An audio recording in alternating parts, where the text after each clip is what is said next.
Aujourd'hui, je vais partager avec vous, si vous êtes d'accord, un thème très très sexy. C'est la soumission. Ah ouais, youpi. En même temps, je vous ai demandé si vous voulez. Ça m'arrangerait pas du tout qu'il y en ait un qui dise non, moi je veux pas, je veux qu'on prêche de la réussite. Ouais, non, en fait, j'ai décidé que ce serait la soumission. Donc vous êtes un peu...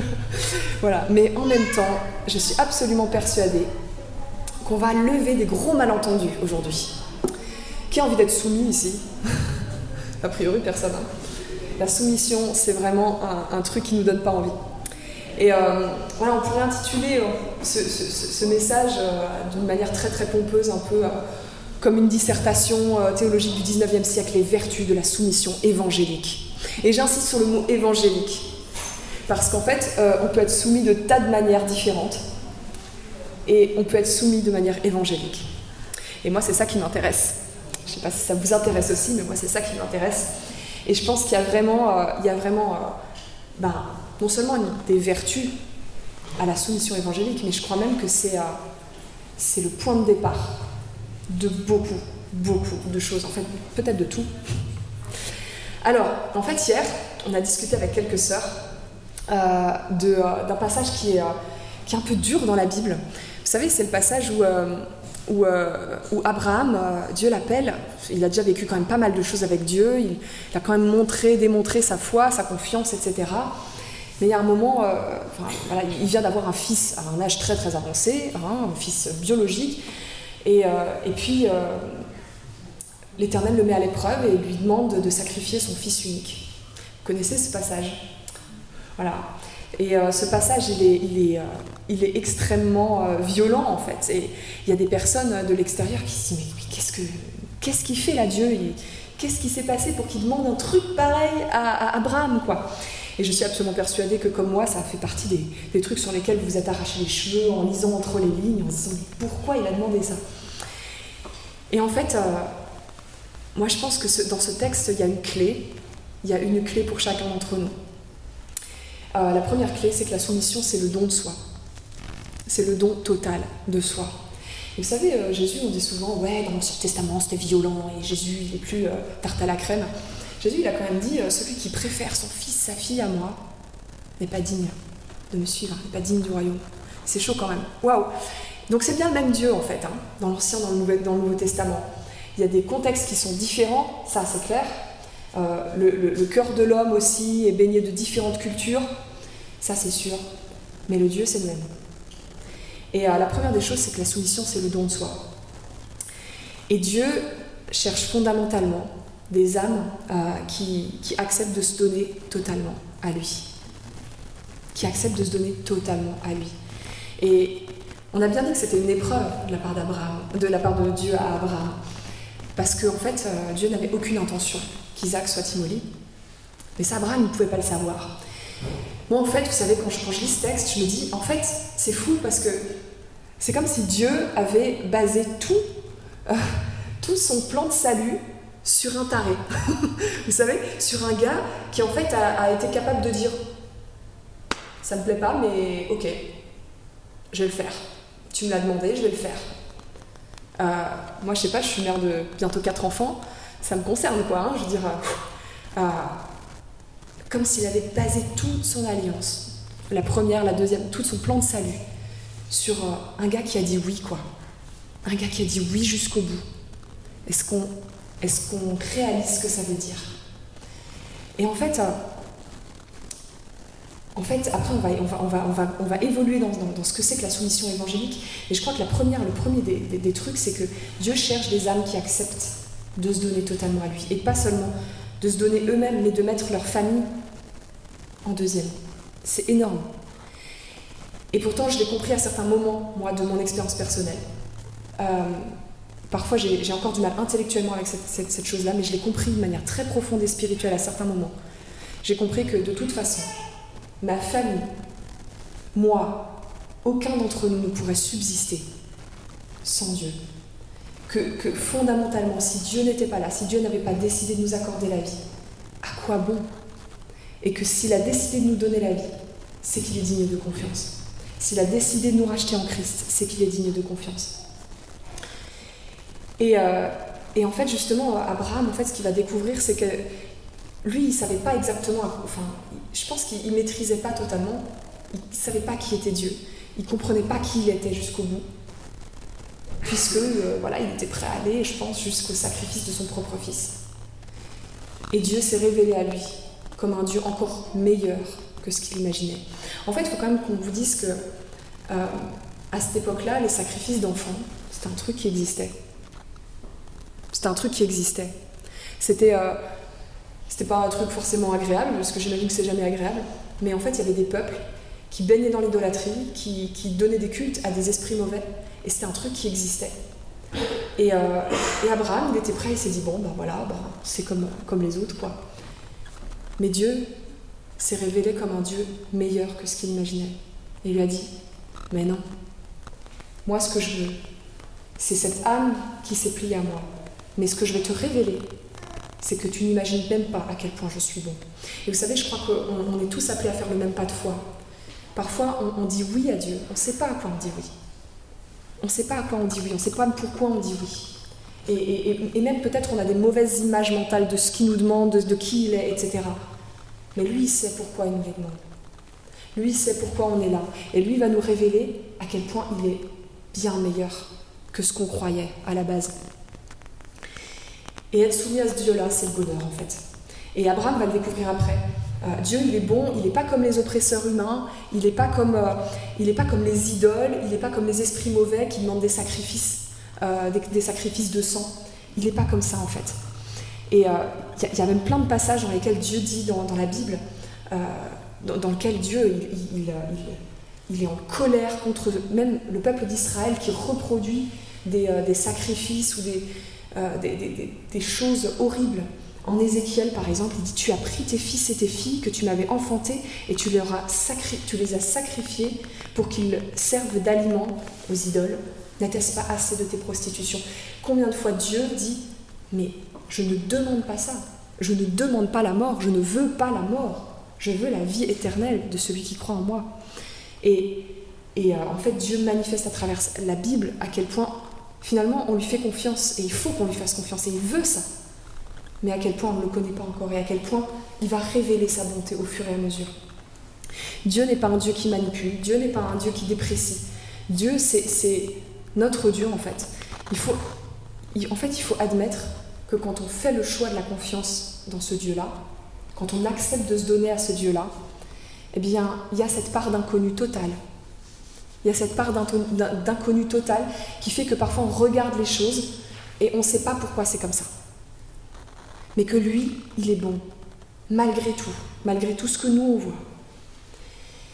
Et en fait, Dieu il va dire après à Abraham, quelques versets plus loin, « Je le jure par moi-même, puisque tu ne m'as pas refusé ton fils unique, je te comblerai de bénédictions. Ta descendance dominera sur ses ennemis. Tous les peuples de la terre seront bénis à travers ta descendance. » Et vous savez, je crois qu'un de nos grands problèmes en tant que chrétiens, c'est que nous faisons partiellement confiance à Dieu. Nous faisons partiellement confiance à Dieu. Ça n'a rien à voir avec ce fou d'Abraham. Je n'ai jamais rencontré un fou comme Abraham. Je n'ai jamais rencontré un fou comme Abraham. Et même si je l'avais rencontré, je l'aurais jugé. Moi-même. Vous vous rendez compte ? Et en fait, Dieu il nous dit, mais le don de soi, c'est me faire confiance. Et si tu ne me fais pas confiance, si tu as peur de te donner entièrement à moi, c'est qu'en fait, tu ne crois pas totalement en moi. C'est qu'en fait, tu ne crois pas totalement en moi. Et ça, c'est fondamentalement un de nos grands problèmes. La plupart des bénédictions bibliques, la plupart des bénédictions que nous trouvons dans la Bible, elles sont ouvertes, elles sont accessibles uniquement quand on a accepté de se donner entièrement. C'est incroyablement dur, mais ça reste la vérité. Les bénédictions bibliques, elles sont accessibles quand nous avons accepté de nous donner entièrement. Nous, mais aussi tout ce qui nous appartient, comme Jésus l'a dit. C'est la première des choses. Maintenant, on va un peu évoluer. Qu'est-ce que c'est que la soumission évangélique ? Pourquoi il y a une différence maintenant entre les soumissions humaines et différents types de soumission et la soumission vraiment que Dieu nous demande. En fait, je vais commencer par dire ceci. Tu ne dois pas être soumis directement à quelqu'un. Je vais répéter. Tu ne dois pas être soumis directement à un autre humain. C'est très important ça. Je le maintiens très fortement parce que quand on lit certains passages, on pourrait mal comprendre certains passages. Il y a des passages dans lesquels Dieu il nous dit de manière très crue, sois soumis aux autorités, paye tes impôts, épouse, sois soumis à ton mari, etc. Machin truc. Mais ce qui est sûr, c'est que Dieu ne nous demande pas une soumission, vous savez, en one-to-one. On ne doit pas être soumis directement à quelqu'un, je m'explique. C'est parce que tu es soumis à Christ que tu trouves le bon rapport à l'autre personne. C'est parce que tu es soumis à Christ que tu sais que tu comprends ce que ça signifie, une bonne soumission à d'autres institutions, à d'autres personnes, etc. En Romains 13, 8, il est écrit ceci. Ne devez rien à personne, si ce n'est de vous aimer les uns les autres, car celui qui aime les autres a accompli la loi. Et en fait, la soumission, elle est tout simplement liée à l'amour. Mais ça commence comme ça, ne devez rien à personne. Ne devez rien à personne. C'est quand même assez intéressant parce que, en fait, il y a un amour qu'on ne peut pas trouver en nous-mêmes. Si on cherche à être soumis à quelqu'un, directement sans passer par Christ, sans passer par être soumis à Christ, on va forcément être dans un mauvais rapport, dans un rapport peut-être d'autodépréciation, peut-être de victimisation, peut-être... on va être dans un rapport qui n'a rien à voir avec ce que Dieu nous demande. Et c'est absolument pas ça. Et l'amour que nous manifestons aux autres, il vient directement de Christ, il n'est disponible que en Christ. Il n'est pas disponible en toi-même. Tu ne peux pas être soumis, tu ne peux pas avoir un rapport bon à quelqu'un si tu ne passes pas par le Christ. C'est impossible. Je voudrais prendre un exemple, c'est tout simplement l'exemple de notre Seigneur, l'exemple de Jésus. Est-ce que vous avez remarqué la profondeur de sa disposition intérieure? Jésus, quand il agit, il y a 99% du temps, voire tous, il est incompréhensible de l'extérieur. Les gens ne le comprennent pas. Les gens ne le comprennent pas parce que tout est orienté déjà vers la croix, vers le plan de salut. Tout est orienté, en fait, tout est soumission et empathie totale avec son propre Père. Et donc en fait, nous, quand nous devons, par exemple, imaginons, ça nous coûte énormément d'être soumis à notre boss au travail, ça nous coûte énormément et en fait, on n'arrive pas à trouver la manière dont on va être soumis à lui. Il faut absolument passer par Christ pour comprendre comment vous devez être soumis à votre boss. C'est important. Et comprendre que Christ lui-même était totalement soumis et en totale empathie avec son Père. Et ça, on ne le comprend qu'à la longue, en tant que disciple. On ne le comprend pas du premier coup. Pourquoi ? Parce que les gens qui ont rencontré Jésus, ils connaissaient pas le Père, en fait. Ils ne connaissaient pas le Père. Et donc, ils ne le connaissaient pas, ils ne le comprenaient pas. Les gens ne comprenaient pas Jésus. Ce qu'il faisait passait par une volonté supérieure, par une volonté qui est soumise à son propre Père.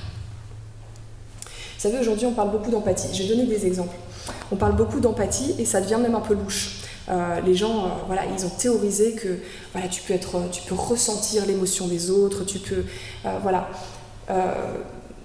En fait, je vais dire quelque chose, je pense qu'il n'est pas possible de sentir totalement quelqu'un directement. Il n'est pas possible de comprendre cette personne de manière totale, de manière horizontale. Vous voyez ce que je veux dire ? Il n'est pas possible. Pourquoi ? Parce que nous sommes trop imprégnés par nos préoccupations. Des préoccupations qui ne sont jamais les mêmes que celles que vous avez en face de vous. Elles ne sont jamais les mêmes. Des émotions, une éducation qui n'est jamais la même que celle que la personne a vécue.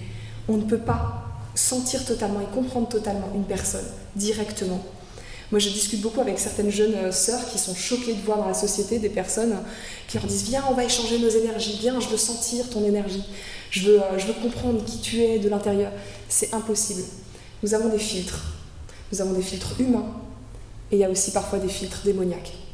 Et ce genre de choses, ce genre de prétention de comprendre les gens, de les connaître, même de pouvoir les aimer, de pouvoir...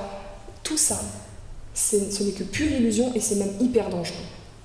Je pense au mariage. Je pense aux nombreux mariages que j'ai faits de couples qui, lors des engagements, vous savez, ils se promettent, c'est limite un poème d'adoration qu'ils se font l'un à l'autre. C'est genre, voilà, tu es tout pour moi, tu as su me comprendre au premier regard, c'était sûr, voilà, que c'était toi, j'ai compris que tu résonnais, que tu étais mon âme sœur, enfin, bref, c'est un poème d'adoration le truc. Et puis après il y a les promesses, je te promets de te faire rigoler tous les jours. Eh ben non, ça va pas marcher comme ça. Et des fois tu auras beau faire le clown, elle aura envie de te tarter, voilà, c'est comme ça. Voilà, ça marche pas. Même les mariages, même les couples. Honnêtement, je crois qu'il y a des couples qui vivent très heureux toute leur vie. Il y en a même certains qui vivent sans Dieu. Mais je pense qu'il manque quelque chose au niveau de la compréhension profonde d'eux-mêmes. Et je pense qu'à un moment, il va y avoir de gros soucis s'ils ne passent pas par plus haut qu'eux, s'ils ne passent pas par Christ. Pour moi, le vrai amour, il passe par le fait de se soumettre profondément à Christ. La profondeur, la réalité et la durabilité de ton amour pour quelqu'un. Il passe par la profondeur, la réalité, la durabilité de ta soumission à Christ, qui lui-même est soumis à son Père. Et notre problème, en tant que chrétien, c'est que la plupart du temps, on envisage nos relations en one-to-one. On oublie de passer comme ça.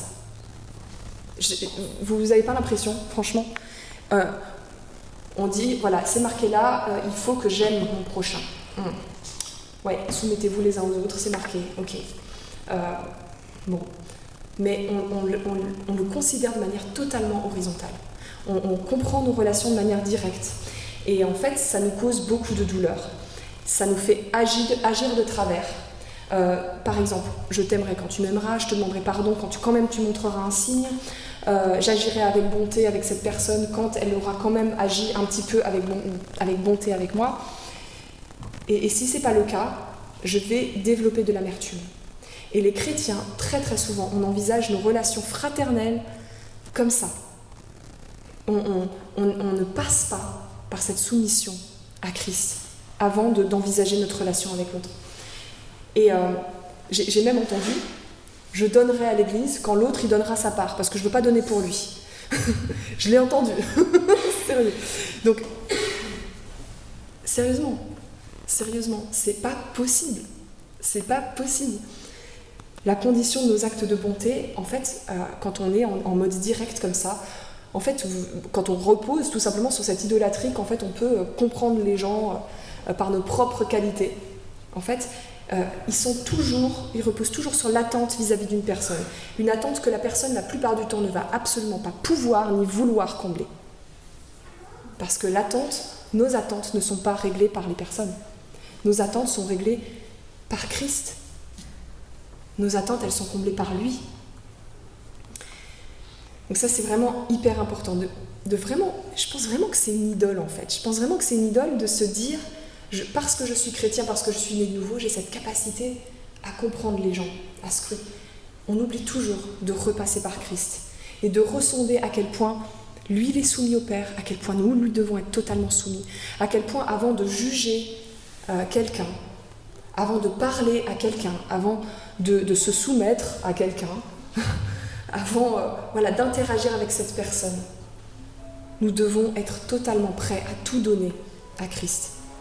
Nous devons être comme Abraham qui dit « Ok, j'y vais à fond. Je ne sais pas dans quoi je m'engage, mais j'y vais à fond. » Parce que sinon, ça n'a pas de sens. Ensuite, la soumission évangélique, je voudrais quand même dire un truc, c'est que la soumission évangélique, c'est pas de la faiblesse. Et ça aiguise notre responsabilité. Vous savez, je sais vraiment la différence entre la faiblesse et la soumission. Pourquoi ? Parce que pendant un temps dans ma vie, j'ai été vraiment faible, vraiment une victime. J'ai été harcelée en 6e, en fait, au collège. Et je sais profondément ce que c'est que d'être faible par rapport à d'autres. Et en fait, ce qui me dérange un peu, c'est que parfois je vois certains chrétiens qui disent être soumis de manière évangélique, mais qui en fait sont faibles comme je l'étais. Et ça me dérange. Et là je me dis non, ça c'est pas possible. La soumission évangélique, c'est pas ça. La soumission évangélique, c'est pas de la faiblesse, c'est pas de la lâcheté, c'est pas de la peur. C'est pas quelque chose qui se dit de toute façon je suis pas capable de, donc je m'efface. C'est absolument pas ça. Ce qui fait la différence entre une soumission subie et faible et une soumission qui vient vraiment de la volonté, je dirais c'est la capacité à reconnaître nos responsabilités. C'est la capacité à nous placer, à être totalement conscient de notre dignité, à être totalement conscient de ce qu'on a reçu en Dieu. Et que ce qu'on a reçu, il faut l'exercer. C'est notre capacité à exercer notre responsabilité. Parce que c'est très facile d'être soumis et puis de faire toujours ce qu'on nous dit. Vous savez, d'être en mode exécutant. Et moi, je connais beaucoup de personnes qui fonctionnent comme ça pendant toute leur vie. Ils sont en mode exécutant toute leur vie.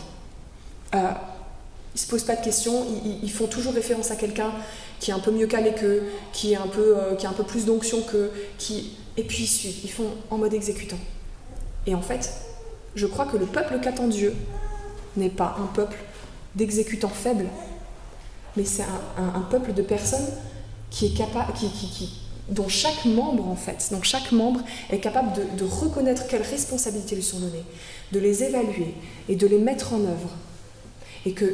Et en fait, vous savez, quand on a quelqu'un qui sait de quoi il est capable, et que cette personne, tout d'un coup, se met à vous laver les pieds, par exemple, comme Jésus, se met à faire quelque chose qui est complètement contre toute attente, qui commence à vous demander, pardon alors que c'était pas à lui de faire le premier pas, qui commence à vous dire mais en fait je suis prêt à renoncer à ça pour que toi tu puisses avoir un peu plus de liberté, que vous commencez à avoir une personne qui est totalement capable de voir ses responsabilités, de savoir ce qu'elle doit faire dans la vie, qui tout d'un coup vient se soumettre pour que vous ayez un bonheur plus grand qu'elle. Ce qui est exactement l'appel qui nous est fait en fait, dans la Bible et dans les épîtres, c'est exactement l'appel qui nous est fait. Là, vous ne doutez pas que cette personne est forte. Vous ne doutez pas que cette personne, vous savez que c'est pas de la lâcheté, vous savez que c'est pas de la faiblesse, vous savez que c'est pas, le christianisme crétin. Ça n'a rien à voir. Et en fait, cette capacité à reconnaître ses responsabilités, je dirais qu'en fait la soumission, la vraie soumission, elle est capable aussi de faire reconnaître aux autres leurs responsabilités. Je vais prendre un exemple chez Jésus directement, en Jean 8, 12 à 20. Jésus, en fait, il a passé son temps à se soumettre à son Père. Il a même lavé les pieds de ses disciples. Il s'est placé parfois dans des situations dans lesquelles on s'est dit, mais qu'est-ce qu'il fait? Pourquoi il s'abaisse comme ça?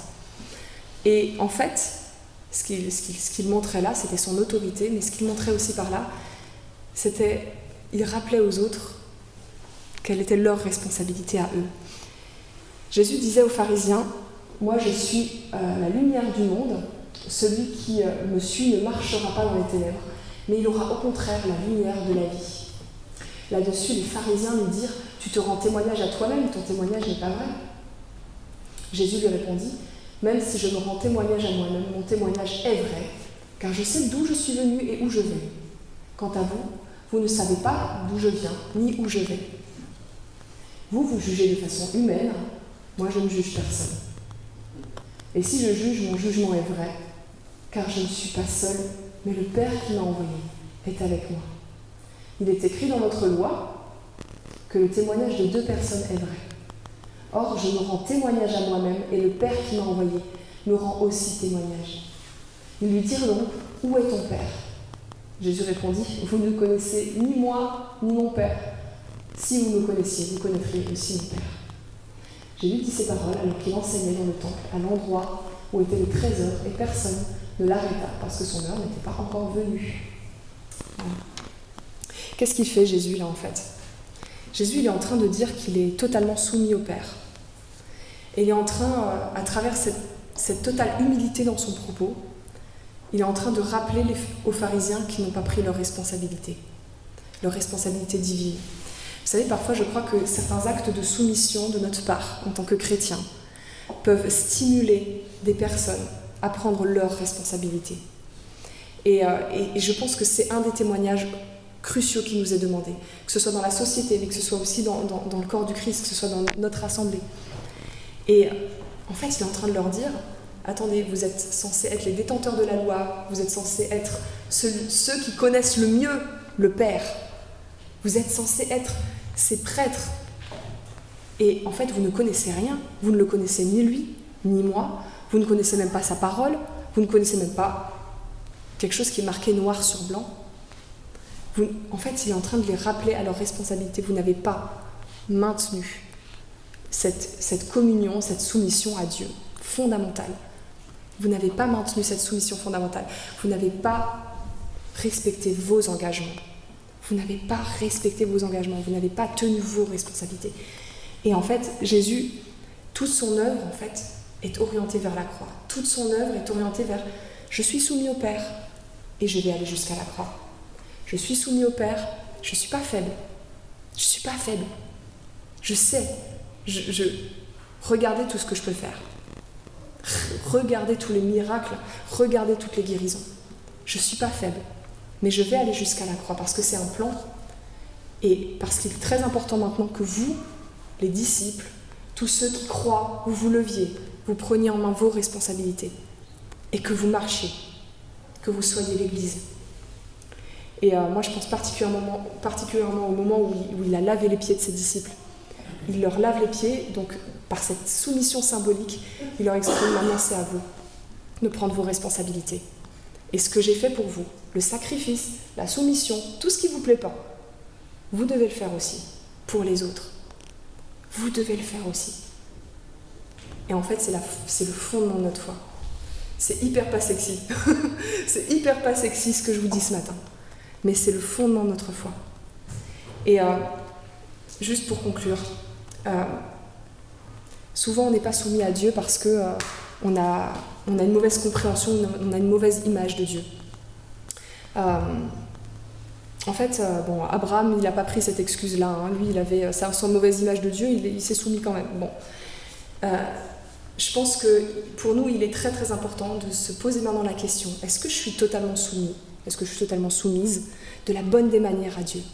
Est-ce que je suis cette personne qui a reçu, qui sait qu'elle a reçu, qui sait qu'elle a des responsabilités, qui sait en quoi elle va s'engager et qui choisit de se soumettre dans certaines circonstances bien particulières, alors non seulement à Dieu, mais aux autres aussi, aux institutions, à certaines situations, qui acceptent que certaines situations vont venir contraindre ma liberté, vont venir contraindre certains droits que j'estime avoir, vont venir contraindre mon confort, peut-être mon confort familial, peut-être mon confort au niveau du budget, peut-être mon confort au niveau de ce que j'imaginais comme plan de carrière. Est-ce que j'accepte ça ? Est-ce que j'accepte de me soumettre ? Est-ce que je suis cette personne-là ? Ou est-ce que j'ai encore des idoles, des mauvais esprits, des choses qui m'empêchent en fait d'être totalement dans ce don de soi avec Dieu ? Alors si c'est le cas, je vous invite juste à vous interroger, qui pensez-vous que Dieu est ? Qui pensez-vous que Dieu est ? Est-ce que Dieu va vraiment vous demander de sacrifier votre fils sur l'autel ? Ou est-ce que, jusqu'au bout, je veux dire, de manière sanglante, parce que je pense que symboliquement c'est un peu ça, mais est-ce qu'il va vraiment vous demander un acte de torture ? Ou est-ce qu'il va vous demander tout simplement de le suivre et qu'il va multiplier les bénédictions pour vous ? Si vous pensez que Dieu est comme ça, vous n'aurez plus peur de vous donner à lui, vous n'aurez plus peur de vous soumettre. Vous n'aurez plus peur parce que vous savez qu'il va révéler qui il est, un Dieu bien meilleur, bien plus grand que tout ce que vous avez imaginé. Moi, je vous invite à prier. Ouais, Père éternel, ouais, Seigneur, c'est pour nous une folie parfois de te dire oui. Et pourtant, nous sommes tous là et nous sommes sûrs que tu es le Dieu Tout-Puissant. Dans nos pensées, c'est en tout cas certainement très clair. Quoique pour certains, peut-être ça peut tirailler un petit peu. Parfois, certains sont peut-être aussi plus sûrs au niveau des expériences qu'ils ont eues, au niveau des émotions, qu'au niveau de l'expression de ces expériences, au niveau de la théologie, de la spiritualité, de comment ils expriment leur foi. Bref, tu sais où on en a chacun. Tu sais que on a vraiment cette volonté d'être chrétien, d'être à Christ et d'être fils et filles du Très-Haut. Tu sais qu'il y a ça en nous, parce que sinon on ne serait pas là. Et en même temps, tu sais aussi qu'il y a des résistances, des restrictions, comme si on gardait certaines choses. Et voilà, Seigneur, je te prie, mon Père, pour que tu nous donnes la conscience de ce qu'est la véritable soumission à toi. Une bonne soumission, qui est un don de soi, qui est une confiance totale.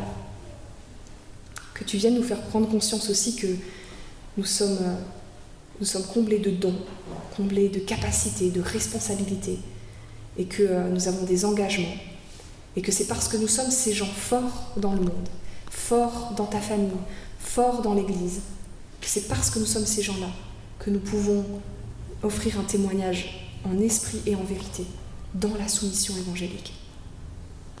Et Seigneur, je te prie aussi que tu viennes ôter toutes les mauvaises idées qu'on pourrait avoir sur toi, toutes les idées tronquées, peut-être liées à une mauvaise expérience personnelle, au fait qu'on a eu un père qui nous a peut-être pas tant comblé de bénédictions que ça, peut-être voilà, des traumatismes.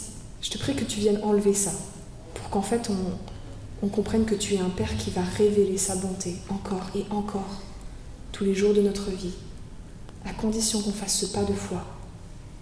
Alors aujourd'hui, je te prie qu'on ait un peu la folie d'Abraham, qu'on te dise oui totalement, entièrement, sans rien retenir. Qu'on t'offre nous, qu'on t'offre nos familles, qu'on t'offre nos enfants, qu'on t'offre nos biens. Un point c'est tout, parce que tu es le Dieu bon, et tu sais où tu vas nous mener. Au nom puissant de Jésus-Christ.